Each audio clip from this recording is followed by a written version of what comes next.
Welcome to Valuistics Part 3, Spreadsheets and Databasing. I'm David Braun. A database is an organized list of data.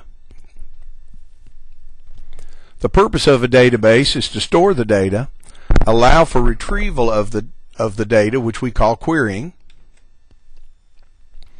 The structure of most databases are in columns and rows, and like where you see there, column A, row 1 is the number or the record number, and that's how the computer is able to find all data. For example, C6 is the number 17. Types of sales databases: multiple listing services, the tax assessor's office, third-party providers, private co-op databases. Multiple listing services. What is the purpose of most all MLS databases? Well, the purpose of a multiple listing database is to help them sell properties and get properties closed. The appraiser gets access to that database because it's hard to close without an appraisal, and they would like to help us close, so they make the data available to appraisers. Some good features of a multiple listing service database is allowing the exporting of many sales to a spreadsheet and having a feature that allows querying based on drawing a line or rectangle around a specific geographical area. Those are good features, and over the last few years most all databases have these features. Why would a sales organization be reluctant to allow many records to be exported to a spreadsheet? Well, the answer to that is multiple listing services were very protective of their data, and they know once it can be easily downloaded, it can be shared and distributed.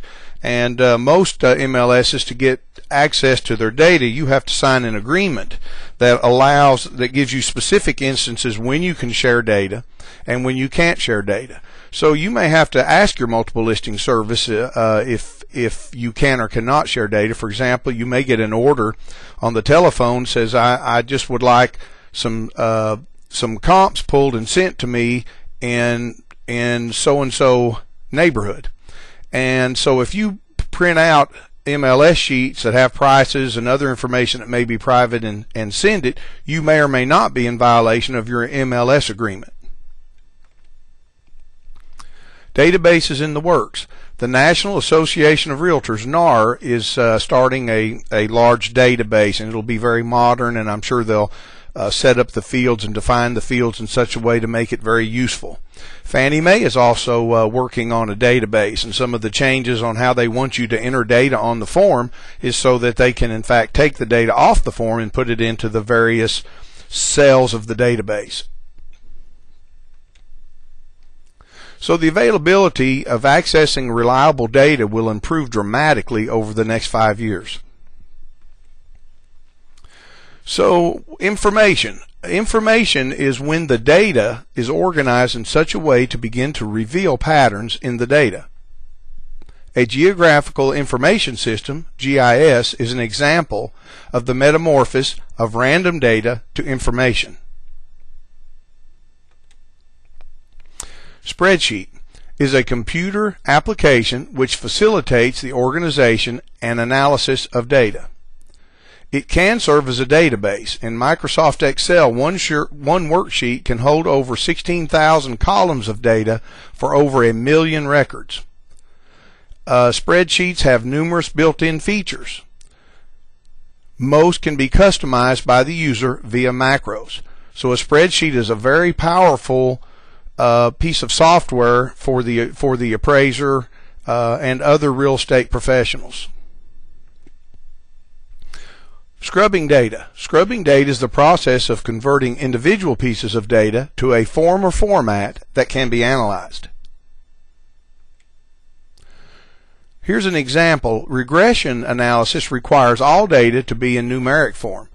So if you come down down a column and it has, for example, number of bathrooms, and someone has typed in the word 3, then you would convert it to the numeric form of 3, and that would constitute scrubbing the data. So scrubbing is not a complicated process, but you need to know what you're trying to do, and then you can go in and try to get the data in a more useful format.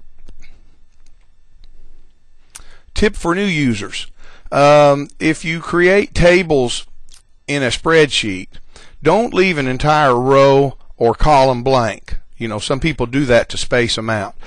The built-in features won't work. As soon as it hits an empty column, it starts, or an empty row, it stops, or an empty row or column, either one, it will stop. So don't have any empty columns and rows. If it's a little tight, just expand the column width and the row height.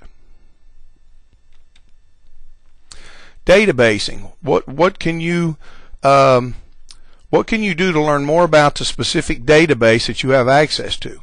Well, number one is, I would suggest that, especially if you use an MLS that you're going to export to Excel, I would learn how to make custom searches so you don't have to export it into Excel and then immediately go in and delete 30 columns. I would only bring in the columns that I want. This takes a little bit of time the first time you do it, but once you set that search up, you just simply say export, and maybe you put analysis, and you put export analysis search, and then it only brings down the columns of data that you want. So be sure and learn how to do custom searches.